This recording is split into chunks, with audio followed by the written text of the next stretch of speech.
kita akan mulai karena jam sudah menunjukkan pukul 8 pagi. Kita akan mulai renungan pagi ini. Sikapnya yang baik, kameranya dinyalakan, kita akan berdoa. Yuk, kita berdoa ya. Tuhan, makasih pagi ini, pagi yang baru buat kami. Kami boleh bangun, kami boleh punya kesehatan baik, semua aliran darah kami mengalir dengan baik, organ kami masih berfungsi dengan baik, kami bisa melihat semua kebaikan Tuhan, dan terlebih lagi, Tuhan ada buat kami. Makasih Yesus untuk penyertaan-Mu buat kami. Sebentar kami akan merenungkan firman-Mu, biar Engkau yang menyertai kami, bukalah hati kami, lembutkan hati kami, sehingga kami boleh mengerti firman-Mu, boleh melakukannya dalam hidup kami.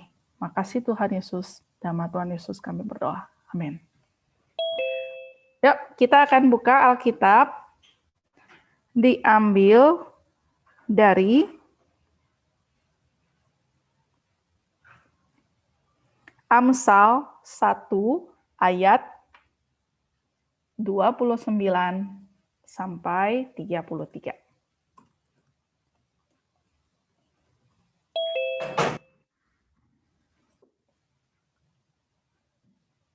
Oke. Ya, silakan. Amsal 1 ayat 29 sampai 33.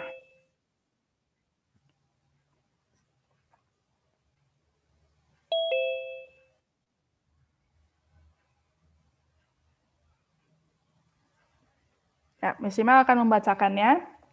Silakan disimak dengan baik. Ayat 29 sampai 33.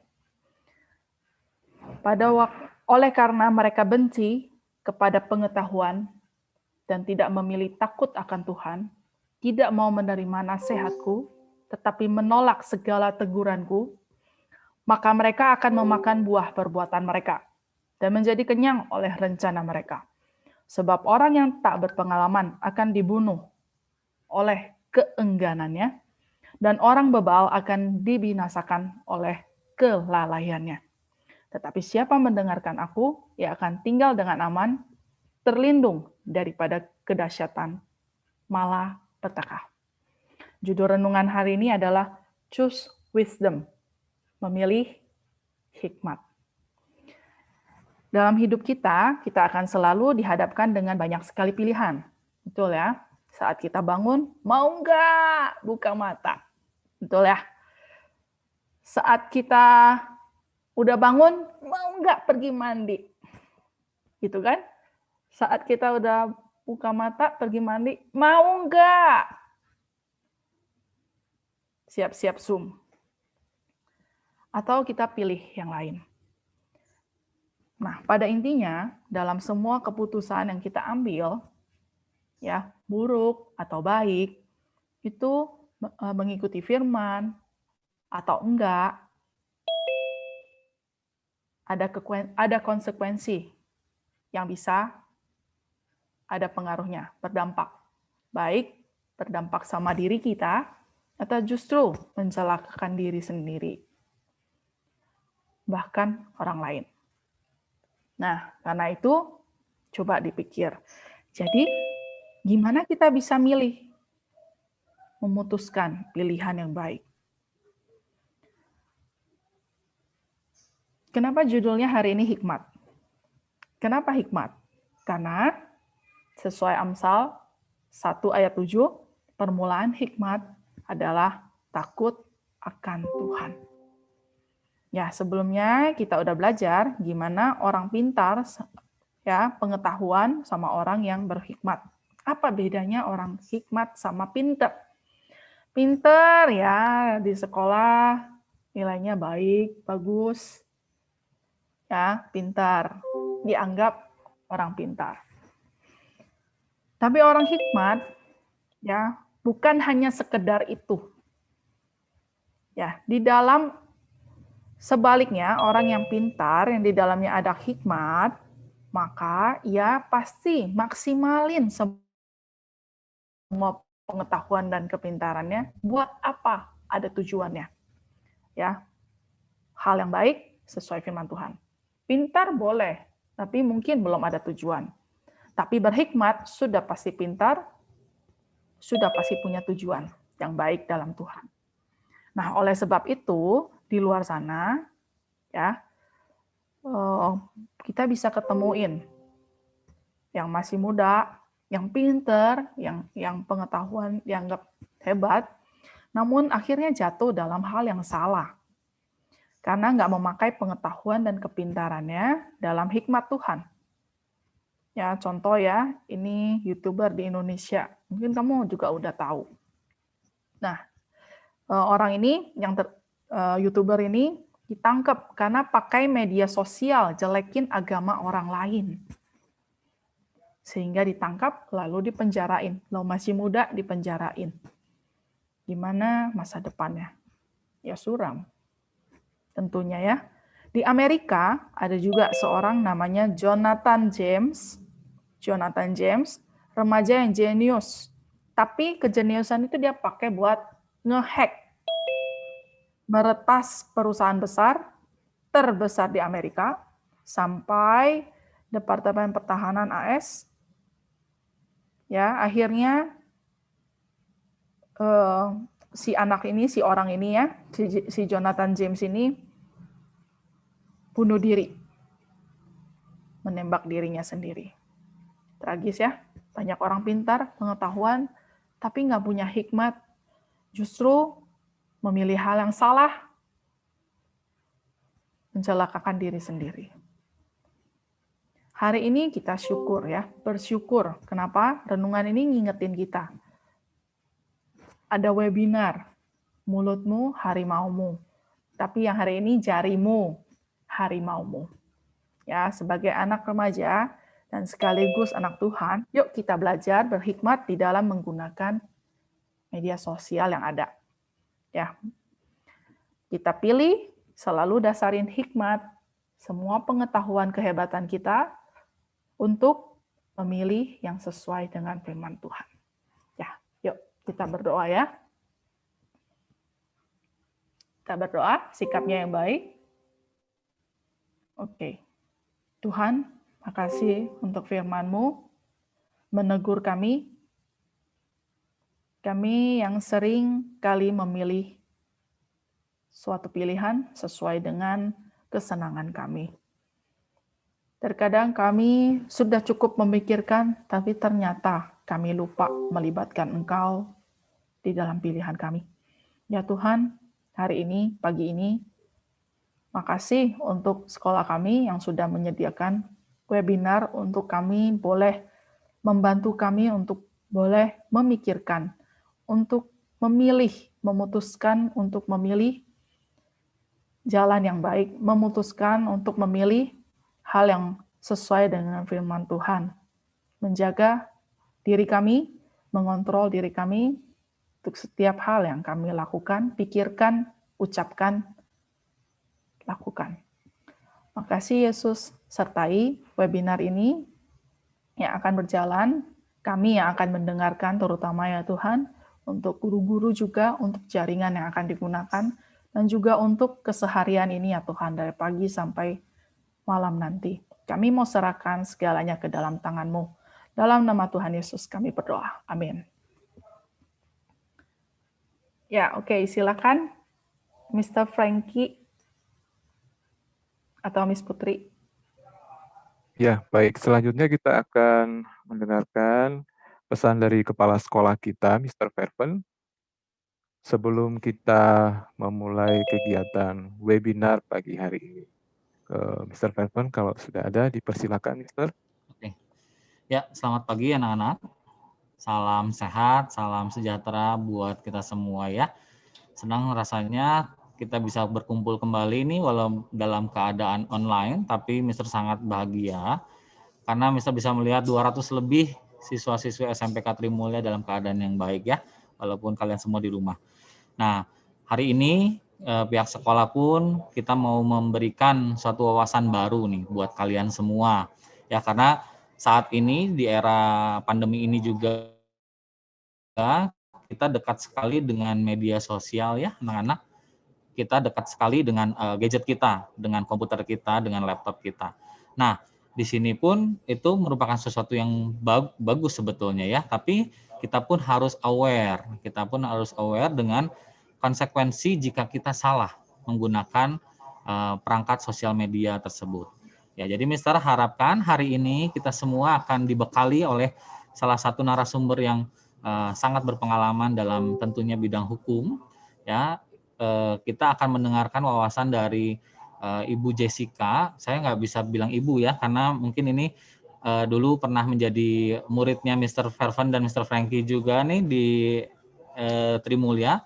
Ya, Ibu Cici Jessica lah ya kalau kita jawabnya ya. Cici Jessica ini adalah alumni dari SD, SMP, dan SMA Trimulya ya, jadi luar biasa. Dan sekarang Cici Jessica ini pun melayani kita saat ini untuk di SMPK Trimulya. Jadi nanti Mister harapkan setiap anak-anak bisa mendengarkan dengan seksama apa yang akan dibagikan hari ini ya. Mister percayalah kalian semua sangat ahli menggunakan sosial media. Ya, karena anak-anak generasi kalian tuh luar biasa cepat menangkap segala sesuatu yang bersifat informasi secara digital. Tapi pertanyaannya, apakah kalian bisa bijak menggunakan hal tersebut? Apakah kalian mengetahui konsekuensi jika kalian salah menggunakan media sosial tersebut? Nah, hari ini kita akan dengarkan ya dari Cici Jessica nih. Kita akan dengarkan apa sih aturan-aturan yang berlaku ketika kita menggunakan sosial media. Apa konsekuensi yang terjadi jika kita salah menggunakannya? Ya, jadi saya harapkan kalian juga nanti boleh secara aktif bertanya. Ya, apapun yang kalian mau tanyakan, silakan kalian tanyakan kepada nanti narasumber kita, Cici Jessica ya. Silakan berkenaan dengan pembicaraan kita hari ini. Mungkin itu aja yang Mister perlu sampaikan. Mohon bisa mengikuti anak-anak yang jumlahnya cukup banyak ini 200 sekian ya, bisa mengikuti dengan baik. Ya, mungkin itu aja. Nanti nitip Cici Jessica dan para guru bisa memfasilitasi setiap anak-anak yang menanyakan mungkin banyak hal ya. Mereka sangat antusias mungkin untuk bertanya tentang segala macam tentang sosial media dan konsekuensi serta aturan yang berlaku di negara Republik Indonesia ini. Ya, oke, itu aja Pak Frankie. Saya kembalikan lagi. Silakan. Terima kasih. Terima kasih Mr. Fervan. Selanjutnya kita akan segera memulai webinar kita. Hari ini moderator kita yang akan memimpin kegiatan webinar ini adalah Miss Putri. Untuk itu, Mr. persilakan Miss Putri untuk memandu kegiatan webinar kita sekaligus memperkenalkan siapa pembicara kita pagi hari ini. Silakan Miss Putri, terima kasih. Oke, thank you Mr. Frankie. Halo semuanya, pagi. Kenapa ini mukanya? Matanya belum melek sempurna ya? Oke, ya sebelum kita mulai webinar ini, memang juga mau umumkan kalau nanti akan ada Google Form mengenai apa yang akan disampaikan hari ini gitu ya. Jadi akan ada beberapa pertanyaan tentang webinar hari ini. Jadi semuanya harap disimak semuanya webinar hari ini karena pasti akan ada hal-hal baru yang bakal kita dapatkan gitu ya, akan banyak banget informasi-informasi berguna yang sangat berguna untuk kita nantinya. Jadi tolong semuanya disimak dengan baik ya webinar hari ini. Oke, untuk lebih mengefektifkan waktu lagi, ini karena sudah ada Kak Jessica-nya ya di sini ya. Jadi Mem mau perkenalkan dulu Kak Jessica-nya, bisa tolong ditampilkan.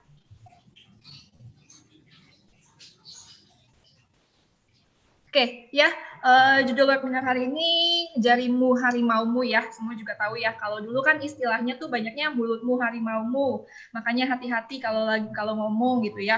Kalau sekarang semuanya kayaknya jempol kita nih, ya, jempol kita nih bisa menunjukkan siapa kita, gimana kita gitu ya. Penggunaan sosial media, siapa sih sekarang yang nggak punya sosmed gitu ya, pasti semua juga punya sosmed gitu. Dan mungkin selama ini kita masih belum tahu nih pakem-pakemnya gimana sih sebenarnya penggunaan sosmed tuh, hal-hal apa aja yang bisa di-share, hal-hal apa aja aja yang mungkin itu yang akan kita pelajari hari ini. Ya, pembicara hari ini adalah Kak Jessica ya, kita panggilnya kakak aja. Kakak aja. Muda, ya, masih sangat fresh gitu ya. Kayaknya belum cocok dipanggil ibu. Jadi panggilnya kakak aja ya, Panggil Kak, nggak kakak apa-apa ya. aja kayaknya Miss ya. Oke, Kak Jessica, advokat Jessica LSC Simatupang, SHMH, lahirnya tanggal 12 September 1992 ya, masih kakak-kakak banget lah ya. Masih kakak-kakak banget. Pendidikannya kakak alumni kalian juga ternyata SD-nya di Trimulya, SMP-nya di Trimulya, dan SMA-nya di Trimulya. Wah, Trimulya sejati lah ya ini ya. Sepaket. Ya kurang lebih sama lah ya sama kalian juga ya. Terus kuliahnya di Unpad, di Bachelor of Law.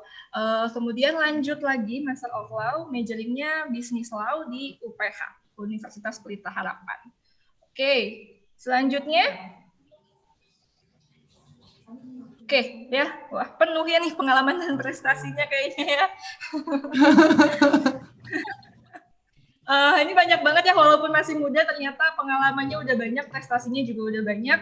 Lulusan profesi advokat, pernah juga sebagai staf Financial Division di Himpunan Mahasiswa, program studi ilmu hukum, staff of Disciplinary Commission juga,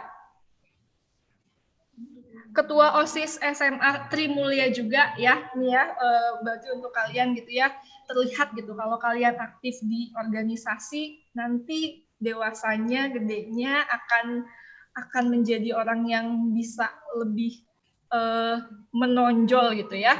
Menjabat juga sebagai youth pastor di Bethany Fresh Anointing, sebagai profesional and young adult pastor juga, speaker at seminary juga, sebagai preacher juga di beberapa gereja, PMK, universitas, dan lain sebagainya. Nah, ini nih kayaknya ya, yang penting juga ya, menjabat sebagai Miss Advokat Indonesia Sosial 2020. Ya, mungkin nanti juga Kak Jessica bisa cerita-cerita ya, ini gimana ya prosesnya sampai bisa menjadi Miss Advokat Indonesia Sosial. Oke, bisa tolong next. Ya, pengalaman kerjanya, ya, Head of Legal Affairs di Telkom Apartemen University, bekerja juga di JS & Co Associate Law Firm sebagai konselor at law, dan juga di Kartika & Associate Law Firm sebagai konselor juga, dan di Freddy Panggabean Law Office, one of the litigation law office in Bandung. Ya, pengalaman kerjanya sudah banyak di usianya yang masih sangat muda. Bisa tolong di next lagi. Ya, memang sudah menjadi pembicara di beberapa seminar hukum gitu ya. Jadi memang sudah sangat kompeten untuk mengisi seminar kita hari ini. Jadi memang bisa pastikan akan banyak ilmu yang bisa kita terima hari ini, karena Kak Jessica juga sudah sangat profesional kayaknya ya dalam seminar-seminar seperti ini. Pokoknya kalian nggak akan ngerasa bosen sih harusnya ya. Harusnya hari ini bisa menjadi hari yang fun. Kita bisa dapat banyak ilmu, tapi kita juga bisa fun. Next. Menjadi pembicara di gereja dan kampus juga, ini bisa dilihat ya, sudah sangat sering untuk mengisi acara-acara sebagai speaker gitu ya, mau itu di gereja, di kampus, dan tempat-tempat lain sebagainya. Ya, next. Ya, ini yang tadi sempat mem highlight ya, memenangkan ajang pemilu Miss Advokat Indonesia Sosial 2020 ya, bisa dilihat di sini ya, sangat gorgeous gitu ya, cantik. Oke, next. Oke, ya, itu tadi sekilas tentang pembicara kita hari ini ya. Terlihat ya pengalamannya banyak, prestasinya banyak, masih muda, sangat wow banget gitu ya. Jadi Mem bisa pastikan hari ini kalian bisa dapat hal-hal seru. Untuk lebih mengefektifkan waktu, kita kasih ke Kak Jessica. Kak Jessica. Hai, selamat pagi. Pagi Suara semuanya. saya masuk ya, semuanya Miss Put. Putri. Masuk jelas jernih kan suara saya ya? Oke. Selamat pagi Mr. Ferven, Mr. Frankie. Selamat pagi, selamat Bapak Ibu pagi. semuanya Pagi, sama pagi. rekan-rekan adik-adik ya. Pagi. Sudah lama sekali nggak berjumpa sama dari SMP Trimulya. Terima kasih buat kesempatan pagi hari ini. Kesempatan terbaik yang Tuhan pernah berikan sama saya menjadi salah satu bagian daripada SMP Trimulya. Saya mau cerita sama adik-adik bahwa tidak salah pilih untuk bergabung dan menjadi bagian daripada SMP Trimulya karena apa yang Tuhan berikan sama saya saat ini salah satunya dukungan dan support dari guru-guru SMP Trimulya. Semuanya bisa kasih tepuk tangan dulu di tempat masing-masing. Oke. Saya mau mulai pagi hari ini webinar kita, tapi sebelumnya boleh kita bersatu dulu dalam doa. Yuk, kita bersatu dalam doa. Bapak terima kasih, kami tahu, kami percaya bahwa kesempatan yang Kau berikan pagi hari ini, itu semua karena kasih dan anugerah Tuhan. Kami mau pakai hati kami, telinga kami, untuk mau diajar dan dilangkahkan oleh Tuhan, supaya setiap apa yang kami lakukan itu berkenan di hadapan Tuhan dan tetap menjadi berkat buat banyak orang di sekeliling kami. Terima kasih banyak Bapak, terima kasih Tuhan Yesus Kristus, kami sudah berdoa dan mengucap syukur. Haleluya, amin. Oke, boleh disiapkan langsung slide yang pertama. Saya mulai ya Miss Putri, Mr. Ferven, Mr. Frankie. Silahkan Kak. Sip Kakak. Oke, boleh di slide yang pertama yang masuk ke judul. Oke, pagi hari ini saya dikasih pembahasan tentang jarimu harimaumu. Kenapa? Karena setiap kita pasti punya yang namanya gadget, right? Pasti punya yang namanya handphone dan lain sebagainya. Otomatis ketika kita menggunakan dan mengoperasikan handphone tersebut, kita menggunakan jari kita, betul ya semuanya. Nah, ternyata jari ini bisa membawa kepada dampak atau efek yang positif ataupun negatif. Nanti aku akan kupas selanjutnya ke depan, tapi sebelumnya aku buka dengan firman Tuhan. Karena itu, perhatikanlah dengan saksama bagaimana kita hidup. Janganlah seperti orang bebal, tetapi seperti orang arif. Kenapa? Aku mau comparisonkan antara orang bebal dan orang arif.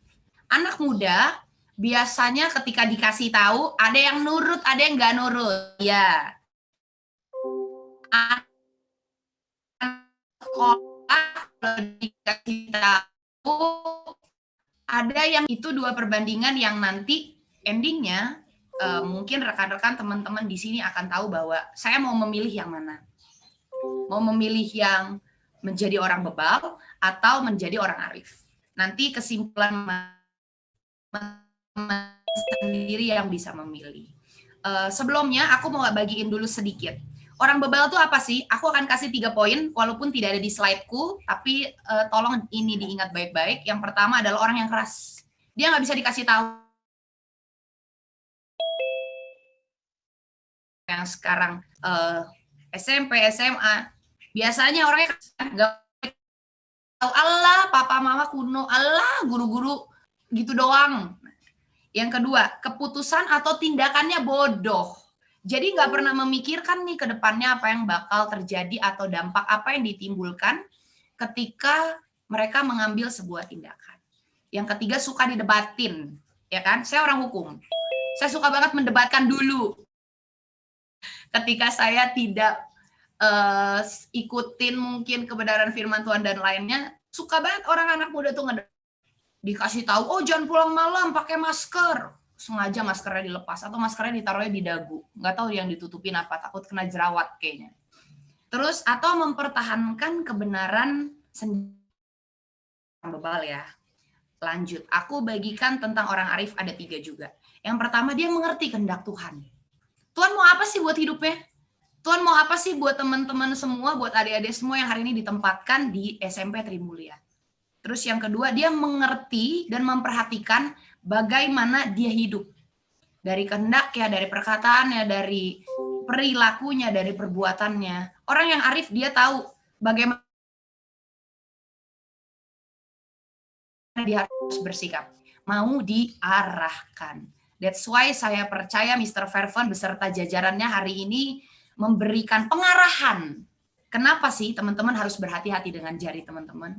Mari sama-sama kita lanjutkan. Sebelumnya, segala sesuatu, seluruh konten, gambar, dan tulisan yang dipergunakan sama aku pagi hari ini hanya untuk kepentingan edukasi dan pengembangan ilmu pengetahuan hukum dengan tidak menyampingkan Undang-Undang Republik Indonesia Nomor 28 Tahun 2014 tentang hak cipta ya. Jadi semuanya aman, semua copyright-nya ada, semua sudah tercantum dalam Dirjen Hak Kekayaan Intelektual. Oke, boleh dilanjut ke slide selanjutnya. Kita masuk dalam bahannya. Oke, cerdas berinternet di era digital. Seperti yang tadi aku bilang, tidak ada orang yang hari ini tidak punya handphone, tidak punya gadget, atau apapun itu, iPad, Note, dan lain sebagainya. Era digital, apa sih era digital? Era digital itu merupakan zaman di mana segala aktivitas keseharian kita itu berhubungan dengan perangkat digital. Betul ya?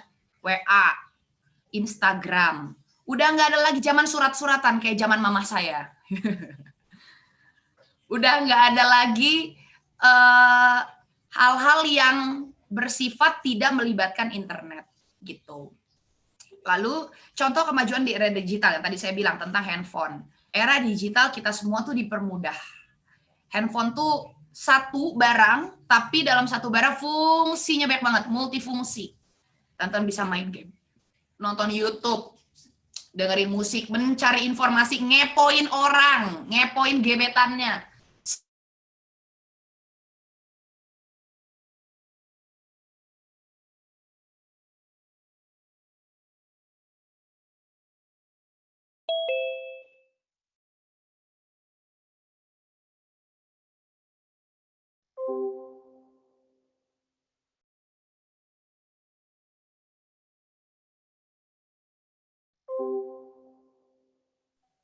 Ya, ini kayaknya tadi ada gangguan sinyal ya.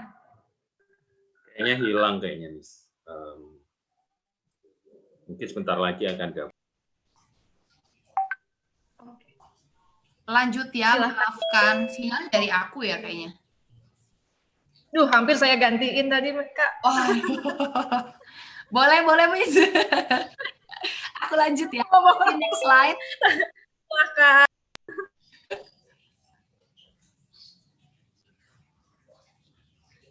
Next slide. Masuk ke slide yang minimal umur penggunaan medsos.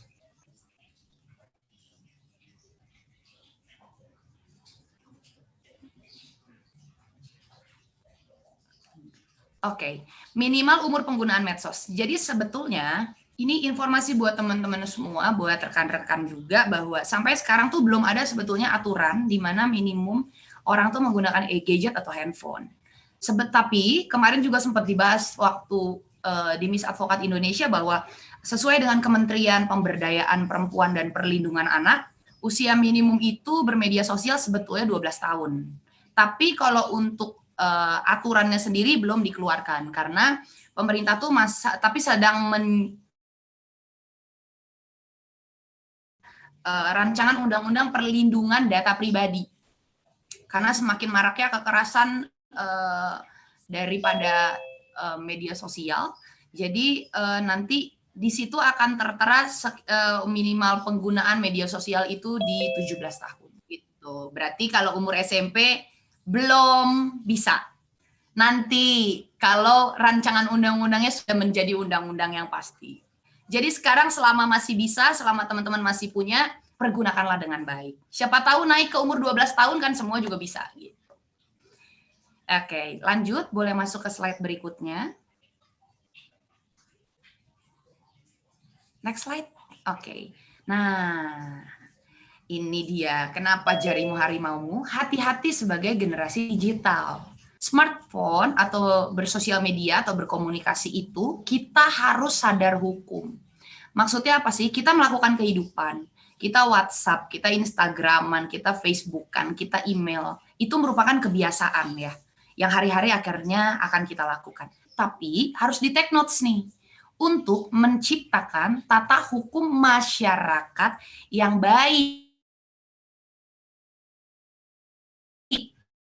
dampaknya ada. Nanti endingnya akan aku jelasin. Fakta sekarang yang terjadi ya, yang sudah ada, generasi digital tuh sering menjadi pelaku atau korban daripada tindak pidana di media sosial. Nah, antara pelaku atau korban daripada tindak pidana media sosial tersebut. Lanjut ya. Apa aja sih yang merupakan daripada contoh? Contoh-contohnya itu ada di slide selanjutnya. Boleh? Next slide. Oke, nih hati-hati. Kadang-kadang kita nulis, kita nyinggung perasaan orang lain. Kita tidak tahu apa yang kita lakukan berakibat menyakiti hati orang. Yang kita tahu itu biasa aja kok. Oh, itu ngelirik orang doang kok. Oh, nyantai aja kok. Nah, di awal aku katakan bahwa anak muda yang arif adalah anak muda yang berhati-hati dalam melakukan tindakan. Nah, kalau kita tidak tahu ternyata kita nyinggung hati dan perasaan orang tersebut, nah, kita harus siap-siap, orang-orang bisa laporin kita loh. Nah, berbeda dengan dunia nyata, pada konten digital itu nggak ada batas lingkungannya. Siapapun bisa lihat. Terutama teman-teman mungkin yang punya Instagram yang tidak di private, ya nggak akan ada batas lingkungan untuk bisa ngelihat teman-teman. Ngelihat profile daripada teman-teman, aktivitas teman-teman, apapun itu, Instastory teman-teman, itu hati-hati. Kenapa? Karena di poin kedua teman-teman boleh cek bahwa potensi viralnya sangat tinggi. Nah, hati-hati. Karena dengan dia tidak ada batas lingkungan, tidak ada cakupannya, dia akan punya efek daripada potensi viral yang sangat-sangat tinggi. Itu tinggi banget. Nggak ada yang bisa ngelarang untuk diviralkan.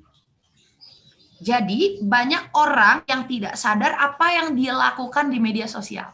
Itu punya akibat hukum. Jadi orang-orang nggak tahu bahwa apa yang mungkin dia lakukan itu ya endingnya bisa bawa kepada sebuah akibat hukum. Nah, mungkin teman-teman pernah dengar yang namanya cyberbullying ya, intimidasi di dunia maya, atau yang namanya penindasan ya di dunia maya.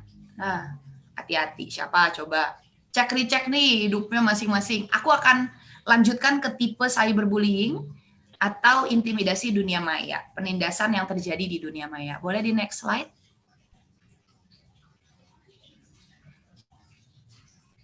Oke, ada beberapa macam contohnya. Aku bahas buat teman-teman. Yang pertama ada flaming. Jadi dia tuh pertengkaran dengan mengakibatkan kemarahan dengan bahasa yang vulgar. Ayo, siapa yang kalau marah mengeluarkan bahasa-bahasa vulgar yang tidak selayaknya sama anak Tuhan? Itu ditulis di story-nya atau komen ke foto temennya. Nah, hati-hati. Terus yang kedua harassment, melontarkan pesan guru atau ancaman dan atau hinaan yang kejam secara berulang-ulang. Mohon maaf, ini bukan buruh ya, bunuh. Aku ngerjainnya typo. Bunuh, ancaman, dan atau hinaan yang kejam secara berulang-ulang. Ayo, kadang-kadang orang awas loh ya, gue bunuh. Nah, itu sebenarnya cyberbullying, teman-teman. Nanti efeknya aku akan beberkan beberapa undang-undang atau pasal yang arahnya akan ke sana. Gitu. Lalu selanjutnya denigration, pertengkaran dengan melibatkan kemarahan, dan bahasa yang vulgar sama juga ya. Impersonation, ayo, siapa yang kadang-kadang suka memalsukan akun orang, pura-pura jadi orang lain, weh. Sekarang kayaknya akun fake lebih banyak daripada akun real orang di Instagram gitu ya. Dan kemudian bertindak seolah-olah seperti orang tersebut. Kirimin dong uang, transfer ke rekening ini. Orang-orang yang nge-hack gitu ya, pembajakan gitu. Tolong dong si ini ada di kantor polisi ini, tolong tebus si ini diculik bla dan lain sebagainya. Terus revenge porn, jadi menyebar luaskan konten pribadi ke publik atau balas dendam dalam bentuk kekerasan yang terjadi tapi kepada publik. Teman-teman pernah dengar mungkin case yang kemarin update tentang salah satu artis, Giselle? Nah, itu termasuk salah satu daripada revenge porn. Oke, lanjut. Next slide.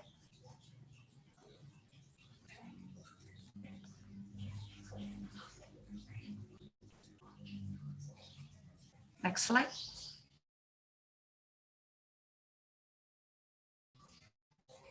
upaya yang dilakukan untuk membangun hubungan sehingga dapat memanipulasi, eksploitasi, dan melecehkan mereka. Ngaku-ngaku nih, wes, saya punya temen nih, kepala Kapolres. Wah, nanti lihat aja deh, kalau lu berantem sama gue laporin teman bapak gue, orang Kapolda, padahal nggak kenal. Jadi diaku-aku gitu loh, punya hubungan, membangun hubungan sama orang-orang penting. Itu salah satu juga tindak kekerasan. Hati-hati juga, kadang-kadang banyak orang kayak gitu, mengatasnamakan orang lain, padahal kenal juga enggak, gitu kan. Terus live streaming sexual abuse, tindakan yang meminta dan mempertontonkan untuk melakukan kegiatan seksual secara live. Salah satu pembahasan waktu di Miss Advokat Indonesia di penyisian babak pertama deh, aku ingat. Itu di Jakarta Selatan, itu dikasih tahu bahwa ada salah satu wanita, dia suruh live Bigo, teman-teman kalau tahu ya, ada aplikasi juga Bigo. Dia disuruh melakukan kegiatan seksual secara live.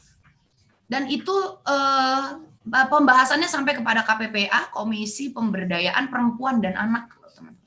Sampai sedetail itu kekerasannya gitu loh. Dan itu termasuk juga daripada cyberbullying, penindasan atau kekerasan di dunia maya. Dan itu terjadi dan itu nyata.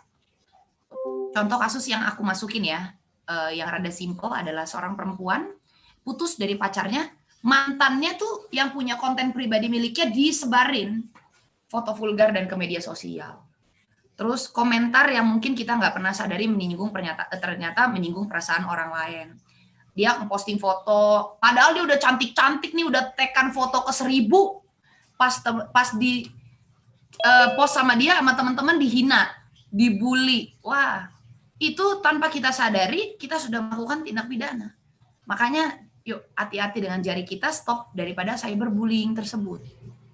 Hati-hati, nggak semua orang tuh ya, kalau kita berbicara anak muda gitu, nggak semua orang tuh punya self defense yang baik terhadap bullying. Ada yang mungkin nanti efeknya akan insecure, bahkan mungkin ada yang efeknya dia bisa sampai bunuh diri karena dibully terus, karena diledek terus, karena dihina terus gitu. Apa yang harus kita lakukan sebagai anak muda Tuhan? Next slide. Apa yang harus dilakukan? Oke, ada beberapa hal yang aku mau bagikan. Jadi jika teman-teman menemukan konten yang berbahaya, dan saya berharap tidak ada seorang pun daripada siswa dan siswa SMP Katimulya yang menjadi pelaku, ya. Jadi kita anggap kita adalah orang yang memantau. Kita adalah daripada sisi yang melihat gitu ya. Apa yang harus kita lakukan pertama? Di screenshot. Atau kita kasih aja screenshot tersebut menjadi bukti bahwa kita akan melaporkan. Dan yang kedua, jangan pernah membalas bullying tersebut. Jangan dibalas. Karena kalau kita membalas, apa bedanya kita sama mereka? Jadi diem-diem aja. Ya udah, kita lakukan aja seperti yang tadi di atas. Screenshot dan bawa itu menjadi sebuah bukti laporan. Yang ketiga, report atau ya blok aja akun tersebut lah. Ya kita diajar kasih, diajar mengampuni, kalau nggak suka udah daripada report aja langsung blok akunnya, beres.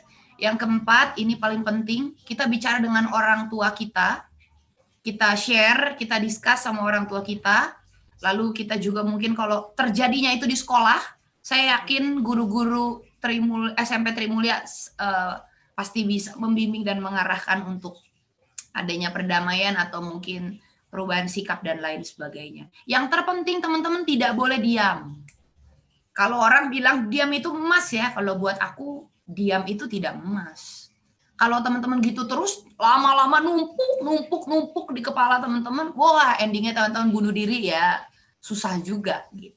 Jadi hati-hati, bicarakan kepada orang tua itu paling penting supaya action apa yang akan dilakukan teman-teman ataupun orang tua itu orang tua udah tahu gitu. Lanjut ya. Aku mau bagikan dari sisi positif. Gunakan media sosial teman-teman secara positif, dengan positif. Maksudnya gimana ya? Aku kasih beberapa tips ya untuk kita supaya bisa menggunakan if. Yang pertama, kenali orang di media sosial kita. Kalau teman-teman di-follow sama orang, followers teman-teman, kita nggak tahu mereka siapa. Kita nggak tahu maksud dan tujuan mereka untuk memfollow kita tuh apa sih, gitu ya. Karena kita tidak bisa larang orang untuk memfollow kita, gitu. Tapi teman-teman harus tahu siapa yang teman-teman follow. Siapa yang menjadi akun, siapa-siapa aja akun yang ada di following teman-teman. Karena saya yakin bahwa kalau saya pribadi ya, saya bagikan bahwa saya follow orang tuh kalau bukan memang orang agama, maksudnya kayak orang gereja, ya orang-orang yang saya kenal gitu. Atau orang-orang yang minimal, saya tahu ini seperti apa gitu. Karena apa yang kita follow, siapa yang kita follow itu mencerminkan inner circle kita nggak sih?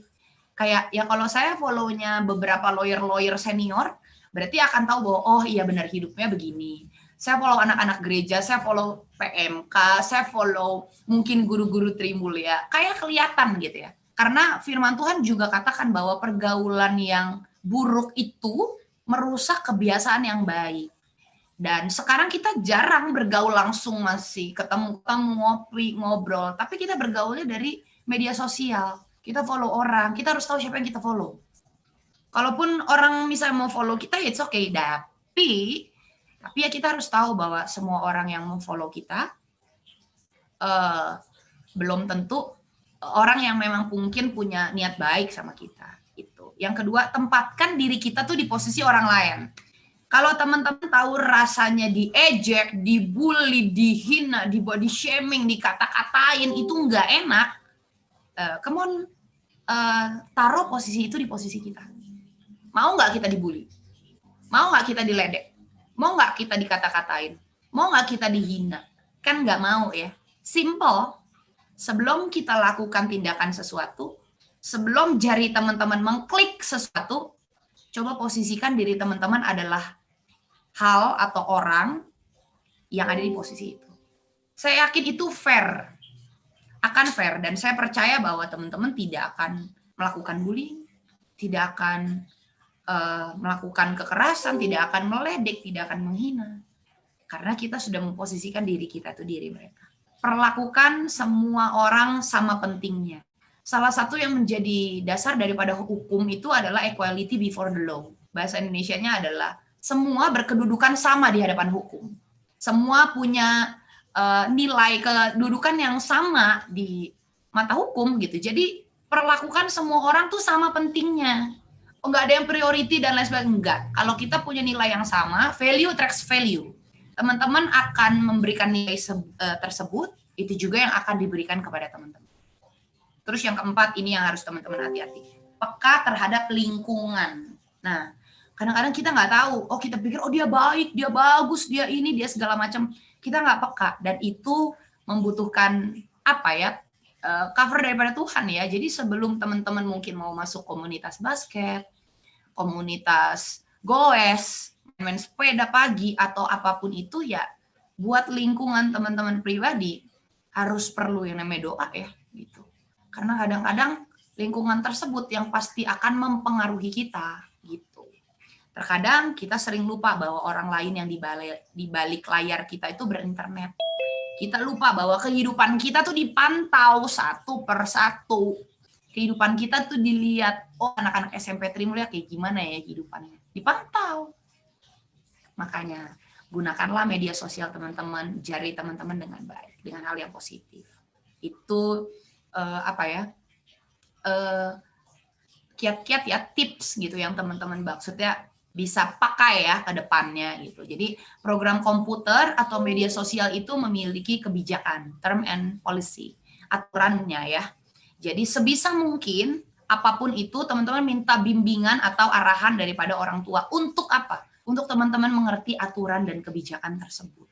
Karena sekarang orang udah nggak terima lapor, orang nggak terima lapor, orang nggak terima lapor. Dan permasalahan pidana tentang cyberbullying, tentang media sosial, itu perkaranya mau di polsek, mau di polres, teman-teman, udah kayak kacang goreng saking kebanyakannya. Orang tuh bisa, lapor polisi, mungkin sama kayak zaman Miss Putri, orang ke kantor polisi baru pas kehilangan SIM, kehilangan KTP. Sekarang kasus perkara untuk pengurusan penghinaan, teman-teman, pencemaran nama baik dan lain sebagainya, itu sudah kasusnya kayak kacang goreng, banyak banget. Jadi gunakan media sosial teman-teman dengan positif. Gunakan jari teman-teman untuk sesuatu hal yang positif karena itu dipantau dan banyak orang yang melihat. Oke, next slide. Aku mau kasih tahu beberapa aturan yang ada di Indonesia yang bisa menjerat teman-teman kalau teman-teman tidak bisa melakukan hal-hal yang positif. Banyak ya, mohon maaf ya. Aku harus beberkan ini. Ini sebuah kebenaran. Nanti teman-teman boleh cek masing-masing perihal-perihalnya. Aku hanya mencantumkan pasal-pasalnya aja karena ini yang diatur ya. Undang-Undang Dasar Republik Indonesia tahun 1945 itu udah pasti. Undang-Undang Republik Indonesia nomor 23 tahun 2002 tentang perlindungan anak.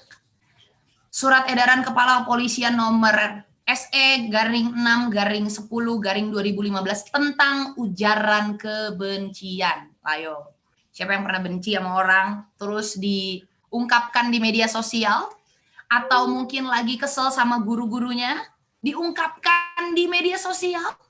Aku mau kasih tahu itu surat edaran Kepala Kepolisiannya sudah keluar dari tahun 2015. Sekarang 2021 berarti sudah 6 tahun tentang ujaran kebencian itu diatur dalam undang-undang. Pasal 289, pasal 296, pasal 282, pasal 285, pasal 532 Kitab Undang-Undang Hukum Pidana. Catatannya tuh udah nggak ada perdata lagi kalau teman-teman boleh lihat. Jadi pidana dan perdata itu aku kasih tahu sedikit ya. Dua hal yang berbeda. Kalau di perdata itu biasanya dia akan ganti rugi. Tapi kalau pidana, mohon maaf saya harus katakan bahwa dia harus pasang badan di penjara. Aku lanjut ya, pasal 30 dan pasal 35 Undang-Undang Republik Indonesia nomor 39 tahun 99 tentang hak asasi manusia, udah pasti itu dilanggar kalau teman-teman melakukan bullying. Pasal 4 ayat 1 Undang-Undang Republik Indonesia nomor 44 tahun 2008 tentang pornografi. Pasal 1 ayat 2 Undang-Undang Republik Indonesia nomor 13 tahun 2006 tentang perlindungan saksi dan korban. Jadi seperti yang tadi aku pernah bahas di atas, kalaupun teman-teman jadi saksi, teman-teman men-screenshot apa yang menjadi bukti daripada sebuah laporan, teman-teman dapat perlindungan. Jadi jangan takut untuk mengungkapkan kebenaran.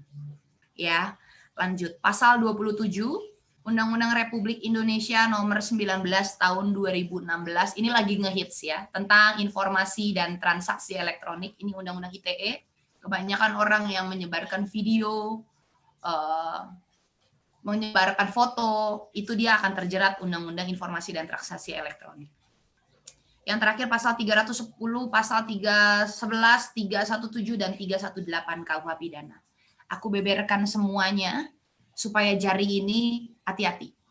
Aku beberkan semua kebenarannya supaya teman-teman tahu bahwa yang namanya menggunakan media sosial itu sudah tidak ada lagi urusannya dengan keperdataan, tapi semua berefek kepada pidana. Yang endingnya ya siapa yang berbuat, dia yang harus bertanggung jawab. Seperti itu. Next slide. Beres. Terima kasih. Aku menyampaikan sebuah kebenaran ya, yang mungkin harus teman-teman tahu dan diedukasi dari sekarang, teman-teman muda. Ya, aku berharap ke depannya apa yang aku sharekan sama teman-teman semua hari ini bisa jadi bekal ya, untuk kita hidup bermedia sosial, untuk kita hidup di zaman era digital, untuk kita hidup bersosialisasi. Sekarang tuh dalam kehidupan masing-masing kita punya asas kehati-hatian. Gitu aja. Aku balikin ke Miss Putri. Oke, thank you Kak Jessica. Ya, akhirnya ya kita dapat ilmu-ilmu baru. Jadi kayak gimana sih harusnya kita menggunakan sosial media kita? Apa aja sih sebenarnya yang bisa membahayakan kita? kita gitu ya ketika kita nyimak pemaparannya dari Kak Jessica. Sekarang Mem buka ya untuk yang mau Miss bertanya. Putri, Ya, bisa silakan. untuk nanti yang akan bertanya, coba kasih tahu nama dan kelas, karena yang bertanya akan mendapatkan plus poin di pelajaran PPKN. Jadi pastikan kasih nama dan kelas supaya kita bisa langsung tambahkan. Terima kasih. Ya, tapi jangan sampai 200 juga yang tanya ya, ini kita waktunya. Gempor juga balasnya, jawabnya gempor. Nanti jawab satu kata semua. Oke ya, semuanya ya. Tadi kan udah banyak banget hal ya yang udah disampaikan. Jadi memang bukan nih untuk yang mau bertanya, silahkan sebutkan nama dan kelasnya juga. Tadi udah ada yang mau tanya ya? Atau ada yang malu ya, bisa tanya lewat chat, nggak apa-apa, nanti Mem tanyain. Tapi tadi sebelumnya sambil nunggu yang mau nanya, bisa boleh ketik kalau yang malu ya. Ini ada Matthew X mau tanya ya, Matthew ya. Silahkan Matthew. Mem, Kelas berapa? apa yang kita lakukan jika Kelas kita berapa? 8A? 8A. Apa yang kita harus lakukan jika kita melakukan cyberbullying di sosmed? Oke. Kenapa Matthew? Apa yang kamu lakukan selama ini emang? Enggak, Mem. Cuma mau nanya. Santai langsung enggak Mem. Ya, jadi apa yang harus kita lakukan kalau kita melakukan cyberbullying?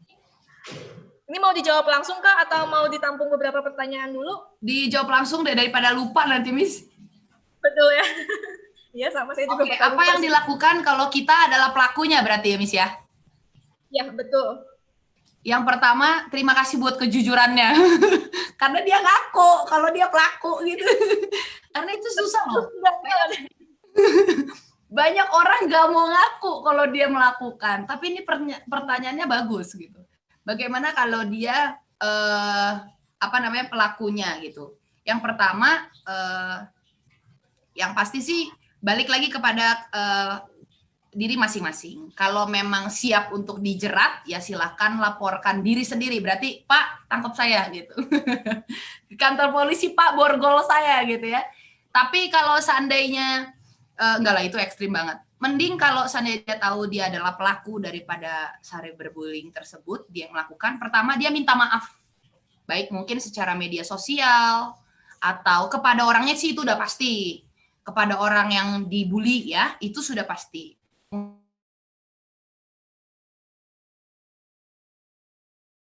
Supaya terlihatan ada bentuk pertanggungjawaban.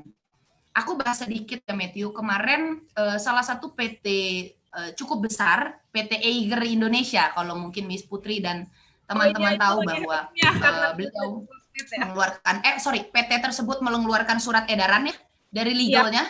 Kebetulan HR legalnya itu teman saya gitu, makanya saya waktu itu sempat bilang kayak, lu kok bodoh banget gitu, kenapa bisa mengeluarkan begitu. Akhirnya kita tahu bahwa berminggu-minggu kemudian CEO-nya dia mengeluarkan video klarifikasi. Nah, dalam bentuk permohonan maaf dan ya semuanya lah dijelaskan gitu ya, poin-poin apa yang diungkapkan. Ya begitu. Jadi kalau kita tahu kita salah, yang pertama kita minta maaf. Kita melakukan perdamaian, kita melakukan klarifikasi, entah itu bentuk video, entah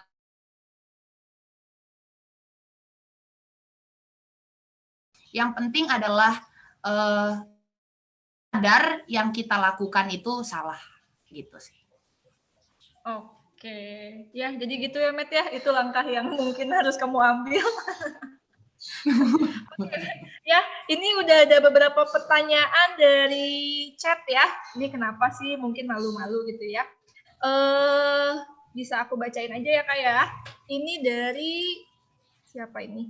7D Josephine ya kalau nggak salah. Ini pertanyaannya, kalau kita laporin cyberbullying, orang yang melakukan cyberbullying itu harus lewat pengadilan dulu supaya dapat hukuman atau gimana? Wah, detail ya ini ya kayaknya ya. Jadi kalau kita ngelaporin orang yang cyberbullying, orangnya itu tuh harus lewat pengadilan dulu. Next-nya tuh apa? Ketika kita sudah melaporkan si cyberbullying ini, apa langkah yang harus dialami oleh si pelaku. Oke, jadi kalau kita melaporkan atau kita kasih tahu nih ada orang yang melakukan tentang cyberbullying. Pertama, setelah kita tahu, kita laporkan aja ke pihak berwajib, ke polisi otomatis gitu. Dan kita harus lihat gini, polisi juga dia nggak akan mentah-mentah terima report dari kita gitu, karena terkadang orang melakukan laporan itu buat kepentingan pribadi.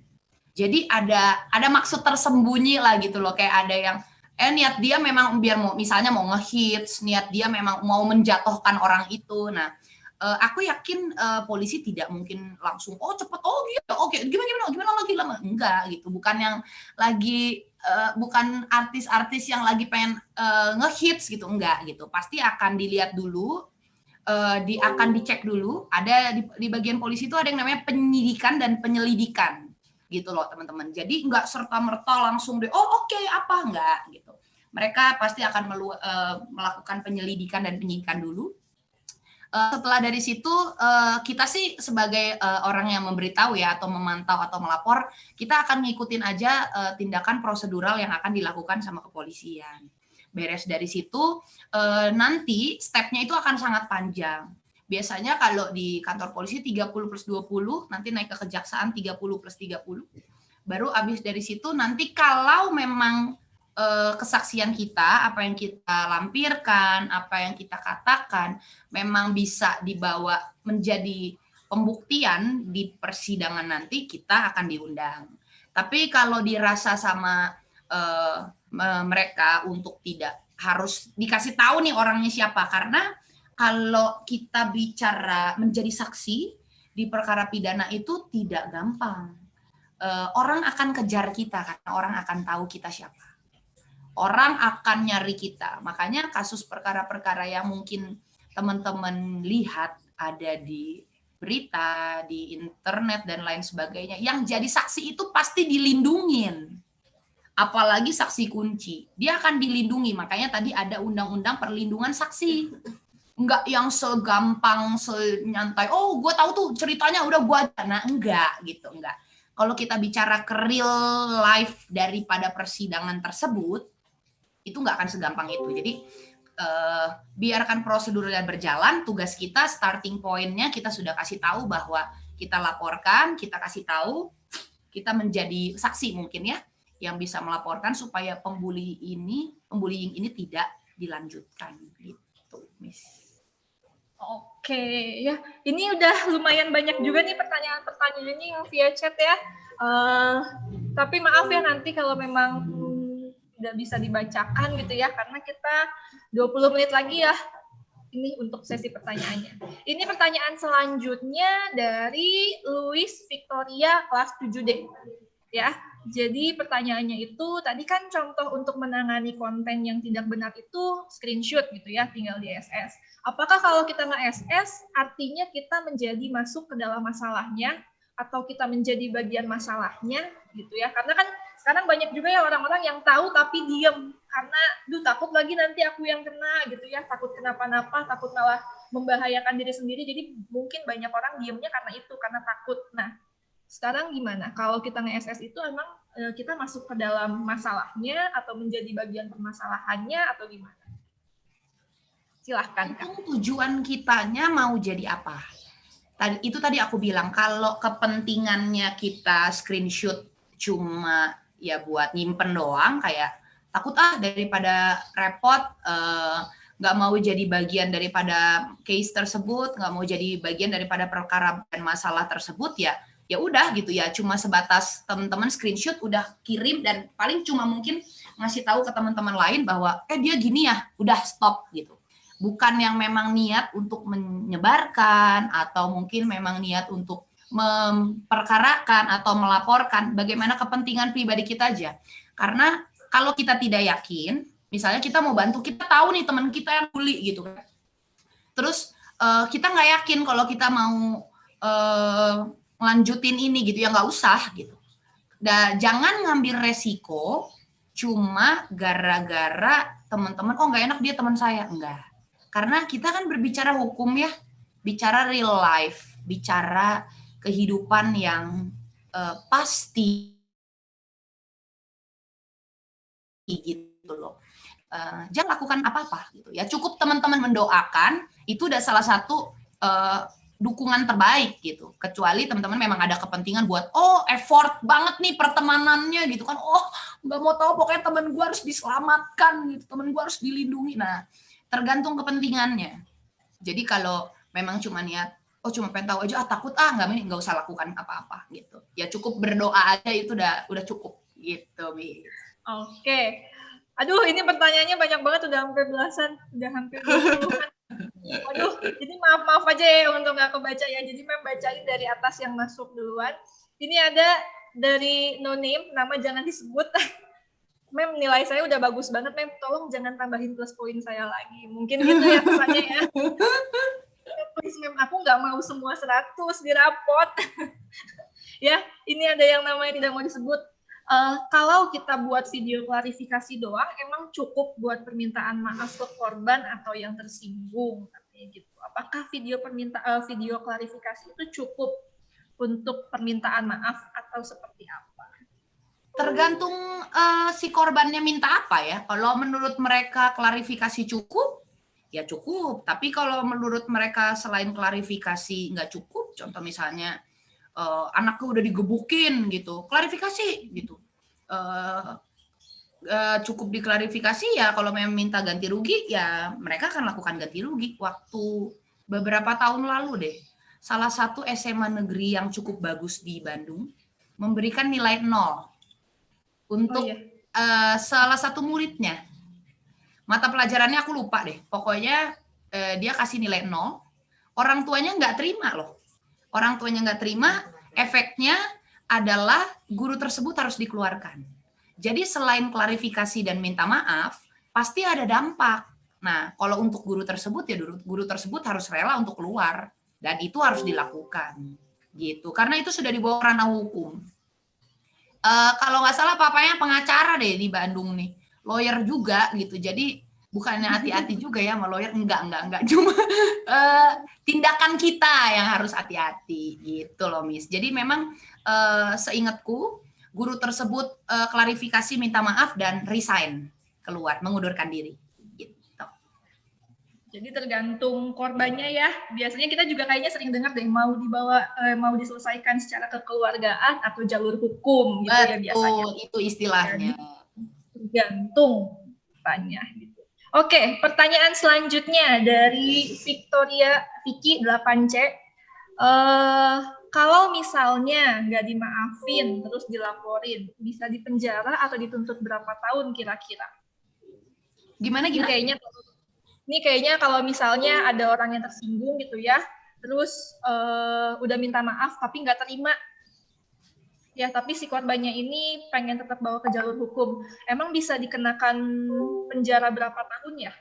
Kalau sampai penjara berapa tahun itu, jadi gini, hukum acara pidana itu tidak berbicara patokan kayak sekolah SMP 3 tahun, sekolah SMA 3 tahun, sekolah SD 6 tahun. Nggak berbicara seperti itu, nggak berbicara sebuah patokan waktu yang saklek, enggak. Karena ada yang namanya nanti masa waktu dulu, terus ada di kejaksaan dulu berapa lama, belum lagi baikannya dan lain sebagainya ketika memang dia tidak dibuktikan kalau dia salah gitu. Jadi kalau untuk waktu memang kita harus ngikutin prosedural hukum yang terjadi, yang berjalan gitu loh. Bukan yang saklek banget waktunya, itu memang harus 3 tahun kayak SMP, SMA, enggak gitu. Itu balik lagi tergantung bagaimana si putusan daripada hakim dan tuntutan daripada jaksa. Karena kalau di perkara pidana tidak ada yang namanya lawyer fight with lawyer.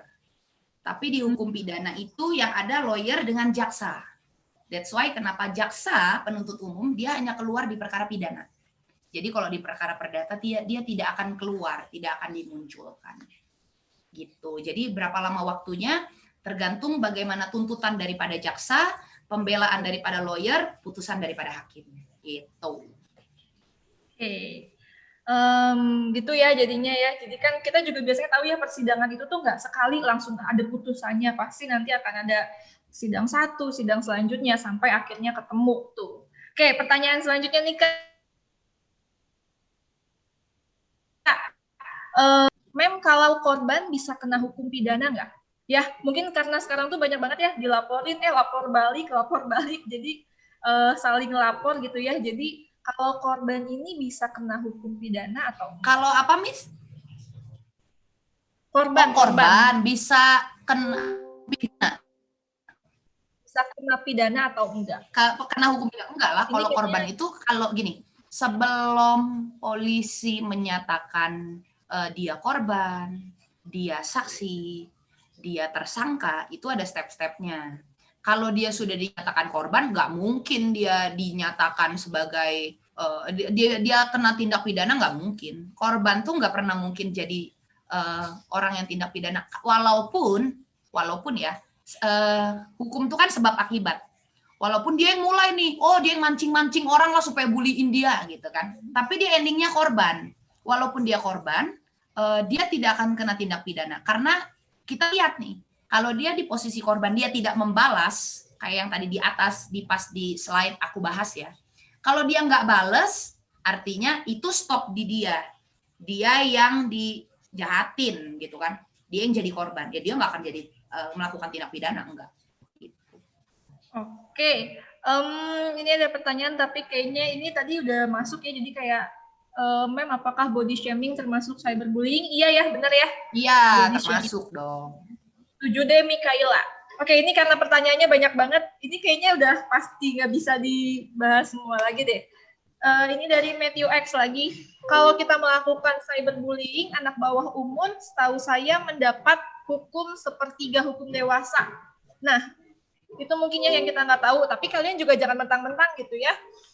Aku masih di bawah umur, nggak apa-apa aku ngebully. Kan hukumannya biasanya nggak ada untuk di bawah umur atau gimana?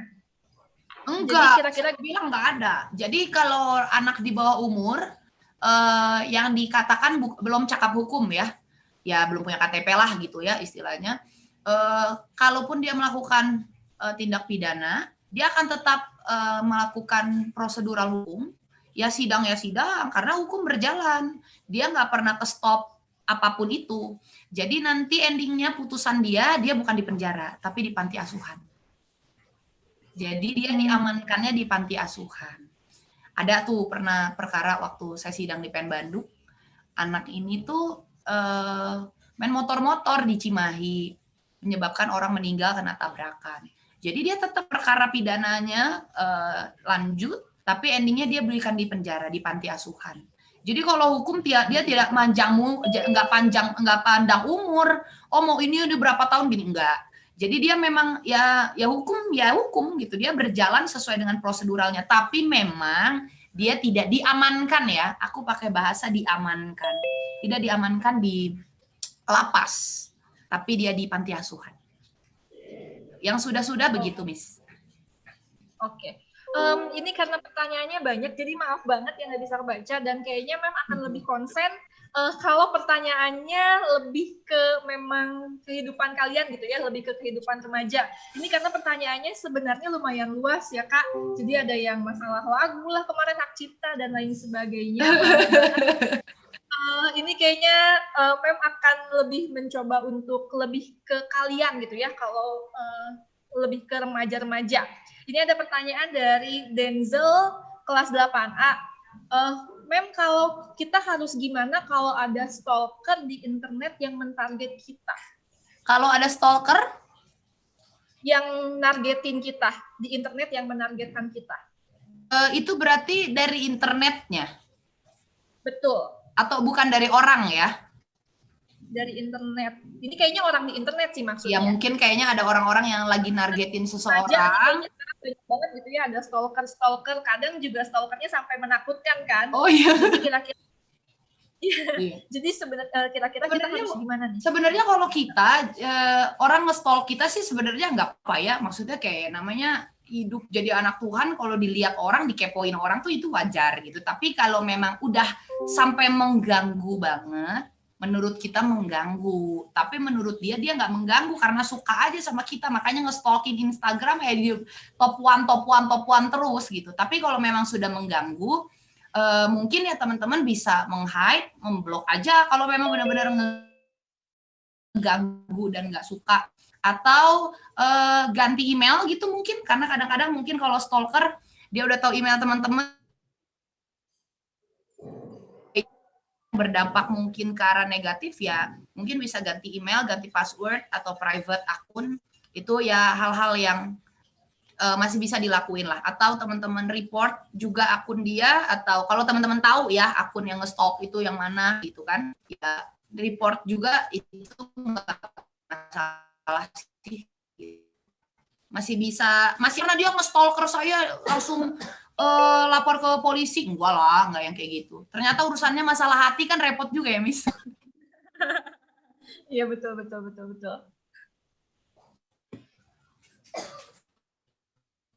Oke, selanjutnya.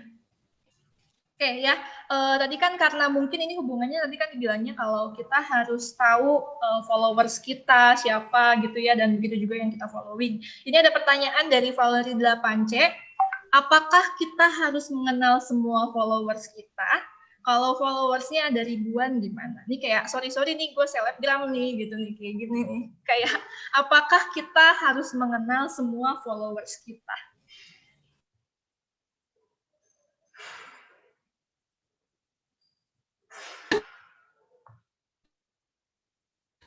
Tapi aku tahu siapa yang aku follow, harus tahu siapa followers kita. Aku aja nggak tahu kok siapa aja followersku gitu. Jadi ya nggak apa-apa gitu. Tapi aku tahu siapa yang aku following. Jadi aku mengikuti siapa gitu. Karena memfollow seseorang itu kan kehendak bebas ya, Miss gitu.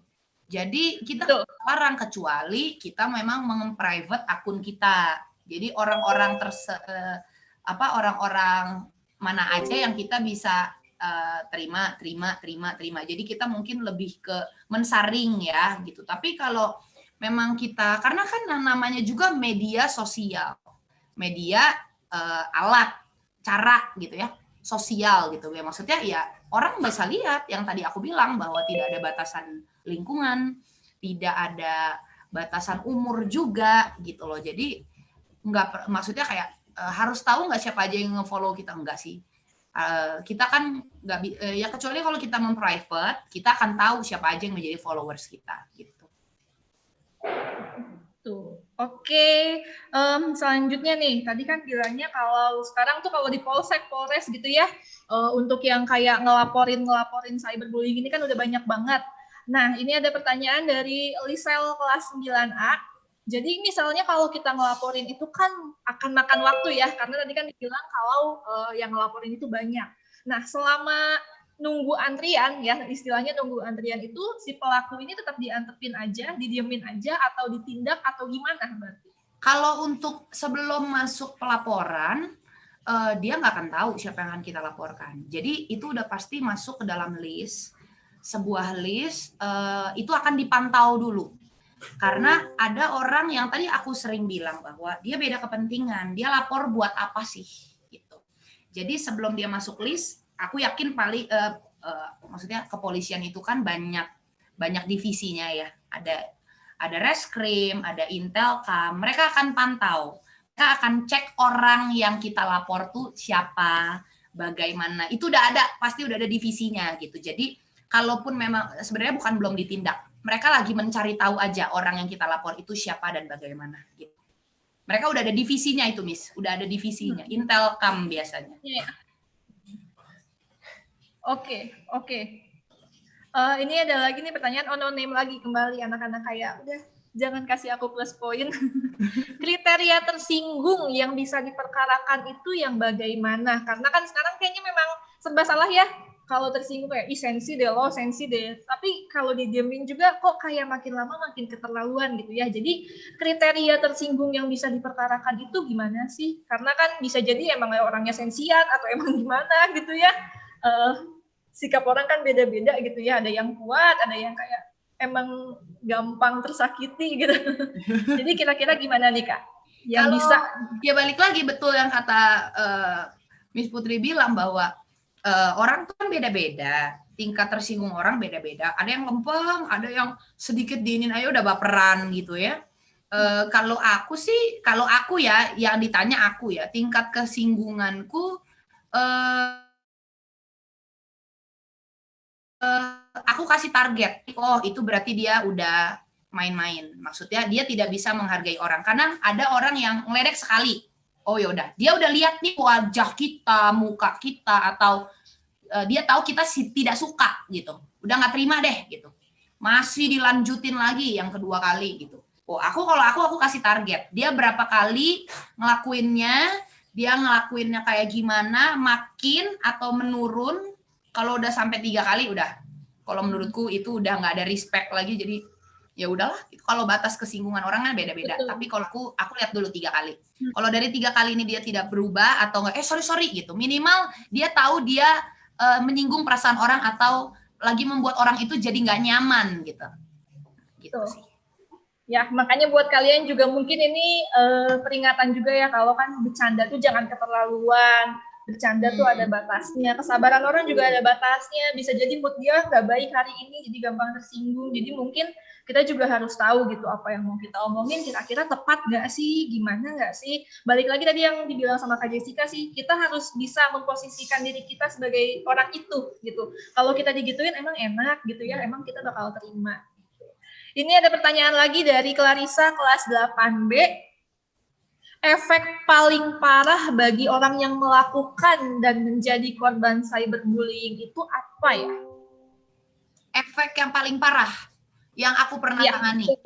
Korban bullying bunuh diri. Kalau efek paling parah dari pelaku sih ya pastinya masuk penjara sih. Cuman tahunnya itu yang memang kita tidak bisa prediksi. Karena itu tergantung daripada tuntutan jaksa. Ya, betul ya. Jadi kayaknya tapi ya makanya kita harus selain bijak juga, kita juga memang harus, tadi ada yang nanya juga kan, kalau cyberbullying itu kan udah bisa ke kesehatan mental ya, berpengaruh juga ke kesehatan mental ya. Betul. Jadi ya memang harus hati-hati lah ya, dan kitanya juga harus bisa menguatkan diri sendiri juga sih kayaknya gitu ya, kita juga harus punya fondasi gitu, jangan sedikit-sedikit ngerasa aduh udahlah aku akhirin hidup aja kayaknya. Tapi semoga ya di sini mah nggak ada yang kayak gitu. Semuanya mentalnya pada kuat di sini mah. Amin. Di sini mentalnya bukan nggak kuat doang, Miss. Jadi nggak melakukan gitu ya. Nggak melakukan. Oke, ini ada pertanyaan dari Arwan 9C ya. Mem, kalau yang melakukan cyberbullying pada satu orang sangat banyak, bahkan sampai ratusan, gimana cara ngelaporinnya? Kan kita nggak bisa ngelaporin ratusan orang tersebut. Ke orang tua? Ke orang tua aja. Karena kalau terus-terusan kita misalnya, ada kan beberapa film di Indonesia yang kayak dulu ya, waktu aku zaman SMA nih, seingatku ada tuh yang namanya geng Nero. Dulu banget waktu aku zaman sekolah di SMA. Aku SD sih kayaknya Kak. Ada istilahnya geng Nero. Ada yang namanya geng Nero gitu kan. Itu tuh perempuan-perempuan semuanya tuh. Nah, ya kalau udah ngerasanya dibulinya, dirembuk, dikeroyok, lapornya orang tua dulu. Lapor orang tua. Biar sisanya orang tua yang lanjutin. Karena kalau udah bicara keroyokan kan berarti udah nggak satu-satu ya gitu. Jadi aku rasa orang tua udah perlu tahu, udah cukup harus tahu gitu. Dan mungkin guru kalau memang itu pembullyingnya terjadinya di sekolah, ya guru harus tahu. Apalagi kalau dimusuhin satu kelas 8A musuhin dia gitu. Wah, itu guru harus tahu. Karena sebab akibatnya kan berarti kita harus cari ya gitu. Betul. Ya, gitu sih. Apalagi kalau di sekolah di TM kayaknya guru-guru juga nggak bakal tinggal diam deh kalau kalian laporin. Jadi sebenarnya jangan takut untuk cerita, mau itu ke guru, mau itu ke orang tua kalian. Nggak ada saatnya kayaknya untuk merasa malu, untuk merasa takut gitu ya. Kalaupun memang diancam, awas ya lo bilang-bilang kan ada ya yang seperti itu. Ya tetap aja harus tetap laporin, karena mau sampai kapan kalau kalian diam, ya mereka akan makin seneng dan malah akan makin parah. Jadi jangan takut untuk melaporkan atau untuk cerita ke orang yang kalian percaya. Oke, ini ada pertanyaan dari James kelas 7D ya. Kalau ada orang yang cyberbully sampai mengakibatkan orang itu bunuh diri ya, tadi kan kasusnya cyberbullying sampai bunuh diri, ini langsung masuknya ke kasus pembunuhan kah atau ITE kah atau gimana? Hukumnya tuh apa? Kita lihat dulu dia kenapa. kadang ada orang yang di sekolah kayak gitu. Jadi kita lihat dulu, itu tadi aku jelaskan, hukum tuh nggak langsung jebret kita harus satuin kesimpulan, enggak, dia ada sebab dan akibat. Kita lihat dulu penyebabnya apa, pembuliannya lewat apa, di WhatsApp kah, di sekolah kah, langsung kah, atau dia dikata-katain, dijelekin, dijauhin, itu kan ada sebabnya tuh. Yang berakibat mungkin dia endingnya akan jadi bunuh diri. Nah, itulah yang masukkan biasanya ke dalam sebuah pasal. Ya kalau seandainya dia dia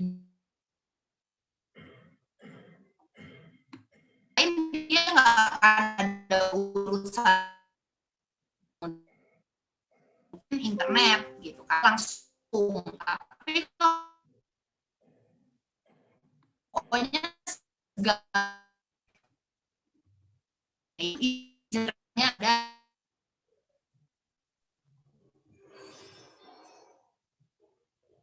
Waduh.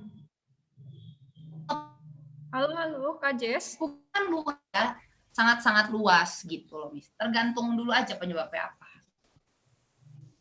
Oke. Nah, ini juga ada nih kayaknya ya, remaja sekarang kayaknya banyak banget nih. Tadi kan ada yang tentang impersonate gitu ya. Kalau misalnya bikin fan account, ya biasalah ini kayaknya lebih banyaknya kalau ke K-pop-K-popan gitu ya. Kalau bikin fan account itu termasuk ke impersonate nggak sih? Namanya tidak perlu disebut. Kalau bikin fake account-nya buat apa? Kalau memang fake account-nya dibikin buat ngejadiin orang lain, misalnya orang bikin fake account namanya aneh-aneh tapi mukanya muka foto saya gitu. Saya sering tuh kayak gitu. Saya lapor, saya reportnya tuh ke Instagram dulu lah karena saya tidak tahu dia siapa, ya kan. Saya report dulu gitu. Terus ya kalau memang ya tergantung keperluan si fake account-nya. Kalau memang fake account-nya dibuat dalam satu aplikasi buat dia supaya buat nambah-nambah followers ya kayaknya nggak ada masalah ya gitu. Jadi dia nge-follow diri sendiri tapi pakai fake account lain gitu. Yang penting nggak berakibat hukum aja gitu. Nggak melakukan hal-hal yang aneh-aneh, ngaku-ngaku jadi orang lain. Atau misalnya kayak minta-minta uang, nge-DM-in saudara-saudaranya kayak gitu. Itu kan berakibat hukum. Tapi kayaknya kalau misalnya cuma niatnya bikin fake account buat belanja online shop, tapi bener gitu ya, terus kayak ngepoin siapa mantan atau apa gitu ya, nggak ada masalah sih sebenarnya gitu, karena dia nggak melakukan apa-apa juga gitu ya, kayak keperluan pribadi dia aja daripada ketahuan kalau dari real account-nya dia, ketahuan dikepoin nih gitu doang sih. Kalau fans account, jadi kayak seolah-olah kita tuh kita bikin, kayaknya banyak ya sekarang anak yang bikin account itu menggunakan nama idolanya, jadi kayak foto dan lain sebagainya. Itu masuk juga ke impersonate ya? Kalau sebenarnya lebih ke penggunaan tergantung keperluannya. Kalau dia kayak cuma kayak karena kan akun-akun fanbase kayak gitu-gitu kan. Misalnya akun idola aku ini tapi kayak misalnya mereka bikin itu juga kan salah satu account gitu. Jadi tergantung ininya sih, kalau dia memang nggak action apa-apa yang ke arah-arah merugikan orang lain ya enggak termasuk cyber bullying gitu. Jadi tergantung ininya aja sih, Miss. Oke, ini selanjutnya, aduh kayaknya ini 2 pertanyaan terakhir aja ya. Ini memang ngerangkum beberapa pertanyaan yang sama. Ini tadi tuh ada beberapa pertanyaan, kalau mendapatkan cyberbullying tapi pelakunya tuh dari luar negeri, kira-kira gimana? Bisa ditindak secara hukum kah atau gimana kah? Kalau ditindak secara hukum sih, katakan kita tahu ya, sebetulnya lebih ke arah kita report ke si aplikasinya, katakan Instagram ya. Nah, udah kita report, kita bisa email. Karena kalau di luar negeri sih, mereka pasti punya aturan yang berbeda sama kita. Mungkin dari cara penanganannya, cara penyelesaiannya, dan dasarnya itu pasti berbeda. Tapi kalau kita pengen ngelihat dia ditindak lanjut gitu ya, minimal kita nge-email atau kita sudah report terus kita email besertakan lampirkan bukti-bukti, entah itu screenshotan dan yang lain sebagainya, tinggal kita email laporkan. Harusnya sih mereka bertindak ya gitu, mencari minimal atau memantau orang tersebut gitu, karena hukum di Indonesia dengan hukum di Singapura aja itu berbeda, tergantung aturannya masing-masing. Yang penting dari kita tetaplah walaupun kita pengen ditindaklanjutkan, email bisa di-report, bisa tinggal laporkan ke pihaknya, mereka mungkin akan menindaklanjutin gitu. Karena biasanya orang-orang aparat negara, aparat hukum itu di luar negeri lebih gercep dia, lebih actionnya tuh lebih cepat daripada aparat hukum yang ada di Indonesia sih gitu. Oke, Ma'am, satu pertanyaan terakhir ya. Oh iya, ini Charlotte dari 8B, aku ada pertanyaan. Oke, Contoh ini ada jadi orang yang ngefans sama selebgram atau tiktoker atau youtuber, terus dia malahan jadi nge-stalking si selebgram, tiktoker atau youtuber ini, itu bisa masuk penjara atau enggak?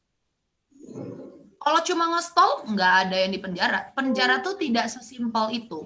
Itu tadi aku bilang bahwa dia nge-stalk doang tiktokers, dia nge-stalk doang artis, apa yang harus dilapor. Maksud aku bukan cuma nge-stalk, tapi sampai dihubung-hubungin si orang ini. Itu bisa dapet Oh, kasus kalau atau misalnya dihubunginnya lewat DM atau misalnya ditanya-tanya gitu ya?